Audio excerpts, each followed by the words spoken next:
Welcome to Doc Talk, where we explore topics our patients are asking about. I'm Dr. Neel Raval, a board-certified doctor of sports medicine and family medicine.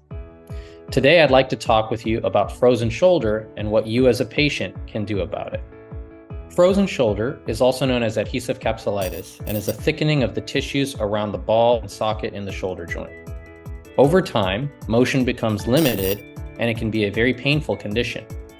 We don't really know why frozen shoulder develops, although it may be more prevalent in diabetics and those with thyroid conditions. There are 4 stages to frozen shoulder. Pre-freezing is where you begin to experience pain, but your range of motion is still preserved. Freezing is when the terminal range of motion stops and you can't reach overhead. Frozen is when the range of motion becomes more profoundly impacted and you can't lift your arm to put on a shirt or even a bra.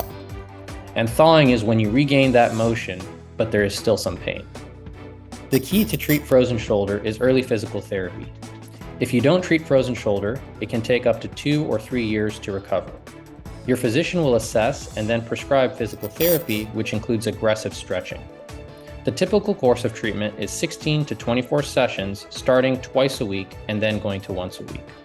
Unfortunately, there is no substitute for physical therapy. Physical therapy isn't easy and it can be painful, but it's the only way to get better. While we can do a steroid injection to help with the pain, it is not a substitute for the physical therapy. With physical therapy, frozen shoulder can be resolved faster for most patients.